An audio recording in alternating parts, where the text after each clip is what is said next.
गोंदिया जिल्ह्यात गेल्या काही दिवसांपासून तापमानात सातत्याने वाढ होत असून नागरिक उकाड्याने त्रस्त झाले आहेत.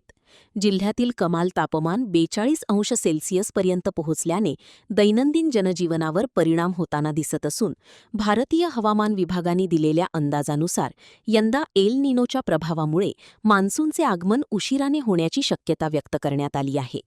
मान्सूनच्या प्रतीक्षेत असलेल्या शेतकऱ्यांसाठीही प्रशासनाने महत्त्वाचे आवाहन केले आहे.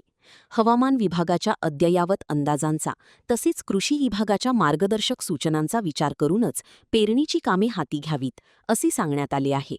पुरेसा पाऊस झाल्याची खात्री करूनच पेरणी करावी, जेणेकरून संभाव्य नुकसान टाळता येईल. तसेच वाढत्या उष्णतेच्या पार्श्वभूमीवर नागरिकांनी दुपारच्या वेळेत अनावश्यक बाहेर पडणे टाळावे, भरपूर पाणी प्यावे आणि आरोग्याची काळजी घ्यावी, असे आवाहनही प्रशासनाच्या वतीने करण्यात आले आहे. पाण्याचा काटकसरीने आणि योग्य पद्धतीने वापर करण्याचे आवाहनही करण्यात आले आहे. यावर्षी भारतीय हवामान खात्याने जी सूचना आणि इशारा दिलेली आहे त्यामध्ये अल निनो हा महत्त्वाचा मुद्दा आहे आणि अल निनोचा जो प्रभाव आहे तो आपल्याला असूनही आपल्याला दिसत आहे की अजूनही महाराष्ट्रात मान्सून त्या प्रभावीपणे सक्रिय झालेला नाही. आणि आज रोजी जर आपण गोंदिया जिल्ह्याचा विचार केला तर निश्चितच आपल्या जिल्ह्यामध्ये मागील 3 दिवसापूर्वी जो पाऊस आलेला होता त्यामुळे जी आपल्याकडे उष्णता आहे ते थोडंफार प्रमाणात कमी झालेली आहे, परंतु उम्मस जी आर्द्रता आपण म्हणतो ह्युमिडिटी ती वाढलेली आहे.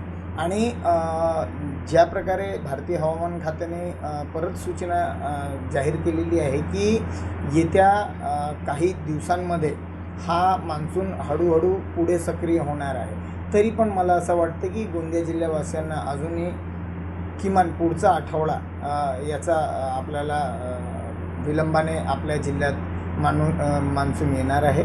आणि नागरिकांनी सावध गतीने पाण्याचा जपून वापर करावा. शेतकऱ्यांनी हवामान खात्याकडून जे सूचना आणि इशारे प्राप्त होतात त्याचा अंदाज लावूनच त्यांनी पुढची प्रक्रिया करावी. राधा किसन चुटी, जिल्हा प्रतिनिधी, NTV न्यूज मराठी, गोंदिया.